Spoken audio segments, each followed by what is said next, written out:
What's up, everybody? You're halfway through the week. Thanks for joining us here on First Take. They are Skip. It's Hump Day. The one and only Ray Lewis will be with us later on. Looking forward to that.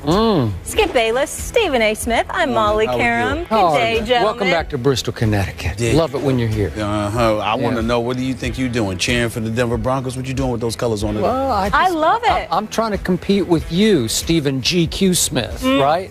I do like that name. Yeah. I do like that name. It's not Stephen A. It's Stephen G.Q. But you do know you can't compete. No, I just over here in my little area over here. I just try to You can't compete with all that. Not the wardrobe. Not the wardrobe. I don't think. I think you know better than that. But debating, yes. Yeah. Big edge over here. Yeah. Speaking of that, we've got a personal one right now, gentlemen. You just heard Jerry Jones on Dez Bryant's status for Sunday when the Cowboys traveled to the Giants. The last time they played each other was at the start of the season, and Dez broke his foot in the Cowboys' season-opening win. This is a huge division game. The G-men are looking to redeem themselves. Skip. Yes. Is Dez going to play? Stephen A. Smith. Obviously, I hope that Dez Bryant plays. I hope that he catches 5 touchdown passes from Matt Outhouse to the Castle. Matt Castle starting this Sunday for my Dallas Cowboys. But Stephen A. Smith, I obviously also hope that it remains 80 degrees every day this winter in Bristol, Connecticut. I don't think that's going to happen. I could be wrong, but I don't think that's going to happen, which means I think it will take a miracle for Dez Bryant to play, which means I do not think that he will play. For the record, again, he has a Jones fracture, the 5th metatarsal of his right foot. And I spoke again last night, Stephen A., to a prominent orthopedic surgeon who treats a lot of professional athletes, who reminded me that in his experience, this injury takes at least 3 months to heal. 3 months to heal a Jones fracture, and that there's also high risk, as we remember with Kevin Durant, of re-injury if you rush back. So, Stephen A. Smith, Dez Bryant is 5 weeks into recovery. So minimum of 3 months, says the orthopedic surgeon I know and trust. And he's 5 weeks into recovery.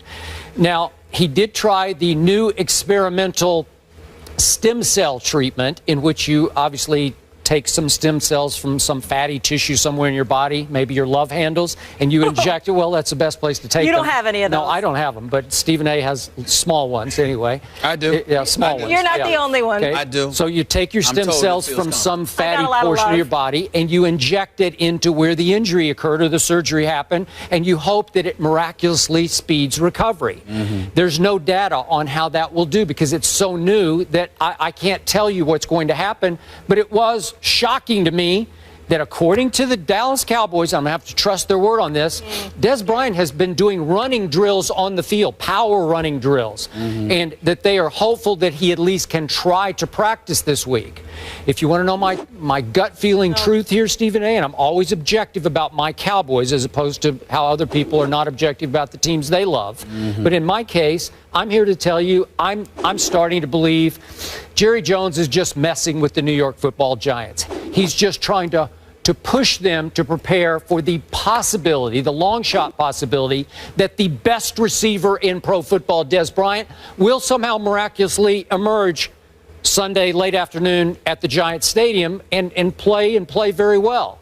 Do I think that's going to happen? No. Do I want the Giants to have to worry that that's going to happen? Yes, I do. So do I think this is a little bit of a little tactic on Jerry Jones' part? Yeah, little playing with the Giants' psyche. Yes, I do. I do not think he will play. I hope he does. I hope the Giants have to prepare for it.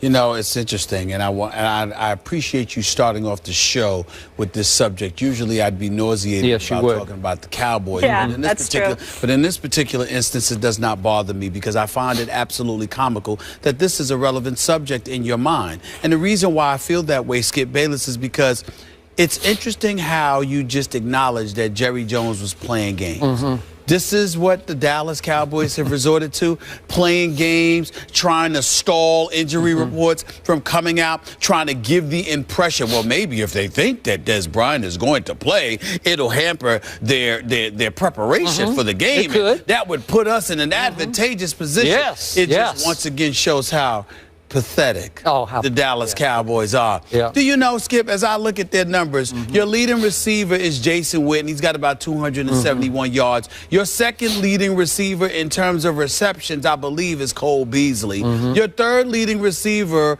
I think it's Lance Dunbar. Yeah. I think it's Lance Dunbar. You haven't gotten to Terrence Williams yet, listen, I have not. Well, let's look at Terrence Williams. Yeah. That would be 14 receptions for 223 yards. 14 receptions in 5 games. 14. Okay, but that was because of Brandon just stay off the weed. Are we sure? Am I right? Are we sure? Yes. Are we sure? He never looked in that direction. All I'm trying to say to you, Skip, is this. Yeah. I find it comical because what enters my mind is this.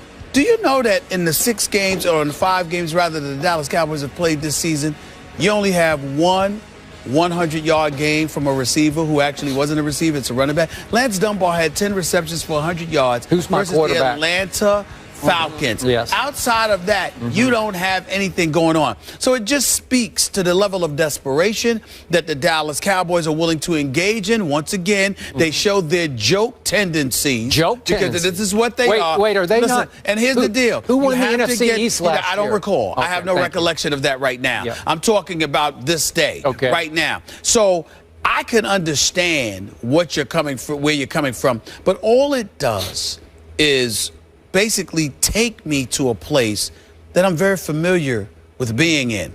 And that is in looking at the Dallas Cowboys and laughing at how pathetic they can be. Because it's, once again, let me get into all kind of machinations. Let me make sure we engage in trickery. Let's fool folks. Let's delay the injury report. Let's give the impression to the local media that Des Bryant is going to be ready. Let's sit up there and elevate the level of hope for Cowboy Nation, the pathetic fan base that you're a part of. When we sit up there and we talk the ones who drive your radio show, those? Listen, excuse me. Actually, they don't. They don't. See, I don't need the Cowboys to get ratings from my show. I can promise you that I don't need them. Listen, don't call me. Cowboy Nation, turn it off. Let's not talk about the Cowboys. Turn that dial. Stephen, hold on. Yeah. Stephen A. Smith Show, Sirius XM, Mad Dog Sports Radio, Channel 82, International, 1 to 3 p.m. every weekday Eastern Standard Time. Ratings Let me tell you something right now. They did not plunge. They did not plunge because the Dallas Cowboys, I don't need Dallas Cowboys Nation. I can't stand Dallas Cowboy Nation. A matter of fact, that's the only bad part about my radio show. And I find myself calling people Skip. It's this dude Rick from DC. I call him Skip because of all of these Cowboy fans that call up living in something other than reality. Once again,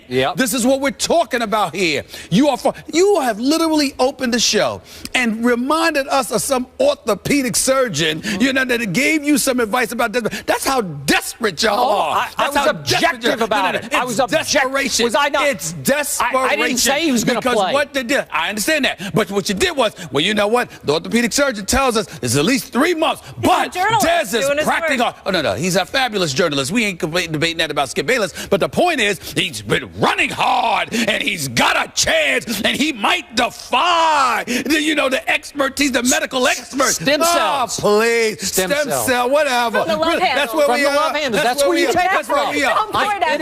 That's where you take them from. That's where we are. That's the truth. Are we going to invite politics into the situation? Are we going to get our 43rd President George W. Bush talking about stem cell research? There's and a fly in your ointment. Are we going to be talking about all of this stuff? I mean, stop it, please. Don't get me started. Stem cell. That's what we've resorted to. The Dallas Cowboys have us talking about stem cells. That's where we've regressed to. That's how desperate y'all are to be relevant again. I'll catch that fly. There's a fly on your argument. That's on your argument, right? The fly is flying with my argument. That's why it's coming towards you and irritating you. Wasn't bothering me. Wasn't bothering me because the fly knows I'm telling the truth. But over here, I'm just fly. That's all I am. It's just fly. You know what? The orange and blue does look kind of nice. Thank you. You came around. It does, and I'm proud that you know that lingo, fly. Using that verbiage, I'm very proud, Skip. I'm wearing off for you. I'm wearing off for you. So we took the noun and made it an adjective. That's right. That's right. All right, is that all you got? That's all I got. I don't need anything else. You realize. I don't need anything else. who used to be my quarterback, was the guy who admitted just 2 weeks ago, Brandon, just stay off the weed end, that he's been unlucky his whole life. He admitted that Norv Turner, his first coach in the National Football League, told him, Brandon, I don't know what you did to people in your former life, but you've just been the unluckiest player I've ever coached. I don't want that guy as my Dallas Cowboy quarterback. I know Brandon. I like Brandon. I don't want him to be my quarterback. Matt Castle is a professional quarterback with a proven track record. He's thrown 96 touchdown passes in this league to only 70 interceptions. And he helped step in for Tom Brady and lead the Patriots to an 11-5 record. And then he went to Kansas City and he led them to an 11-5 record. As Jerry Jones astutely pointed out the other day, Matt Castle will have the nerve to step up in the pocket and take some good risks, not crazy risks, some careful risks, if that's not an oxymoron. So he will step up and try to throw the ball downfield to maybe Terrence Williams. Maybe he's going to catch 3 or 4 big balls in this game. My defense, I love. My offense, I'm starting to get back on the bandwagon of. And again, is it a long shot possibility that Dez steps out on the field just to inspire his teammates? It's possible. So I'm going to cling to the hope. So now we're talking about Dez Bryant being the modern-day football version of Willis Reed. Thank you. I thought of that, but I didn't think you'd want me to go there. Unbelievable. But it's possible. The level of this isn't exactly the NBA Finals. You're embarrassing yourself with how far you're reaching for your capital. And by the way, let's analyze. Let's rewind for a second. Yeah. When Tony Romo went down after Hicks rammed him into the ground in Game 2 against the Philadelphia Eagles, it was a legitimate shot to me, as far as I can tell. That's my recollection of it. Here's the deal. The next game, when they played the Atlanta Falcons, weren't the Dallas Cowboys up 14-0? 28-17. 28-17 at halftime. Is it Brandon Whedon's fault that Devontae Freeman rushed for 141 yards on 30 carries? Was it Brandon Whedon's fault that Julio Jones was targeted 20 times, had 12 receptions for 164 yards? I don't think Brandon Whedon had anything to do. Hold on. No Rolando McClain. Hold on. I don't recall that being Brandon Whedon's fault. In the loss against New Orleans, didn't they go into overtime? And didn't the defense have a miscue? And wasn't that Jason Garrett's fault or one of the rookie players that they had inserted in once one of their linebackers went down due to injury? We were down to the third string linebacker. That's right. Exactly. So that had nothing to do with Brandon Whedon, but the resident Cowboy hater, as they love to say, I am the one that has to come to the defense of Brandon Whedon. He didn't do anything wrong. He didn't do much right either. Excuse me. They had leads. That defense that you bragged about, led by Rod Marinelli, they didn't come through. There's no argument there. Okay. So why are you pointing the finger at Brandon Whedon score in the second half against the Atlanta Falcons? He had 28 in the first half, not much, like 0. That's right. That's all I need to know. All right. Next question. Really? Thank you very much. I got you. You can say Matt that. Castle, from the outhouse to the castle. Here we come. Your defense had a lead and lost it. How nervous are you about this Sunday at the Giants? I was nervous last Sunday. Molly says not nervous on the record, yes? Monday, excuse me. Stephen A. Smith, a little nervous. Willis Reed imitators don't play in football. It won't work. It's a foot Here comes injury. Des Reed. All I got to do is step on his foot when all else fails. Referee won't even see that. Here we go. We're not going to see anyone throwing up the X this week, we don't think, or the salsa, for that matter. Maybe not. Are you going to do the salsa, too? Work those hips? Yeah, go ahead and laugh. You might see that in the end zone Sunday. Moving on to another team that's dying for a championship, also knows a lot about injuries. Will the Cavs get revenge for last season's NBA Finals? In a poll of NBA GMs that is currently up on NBA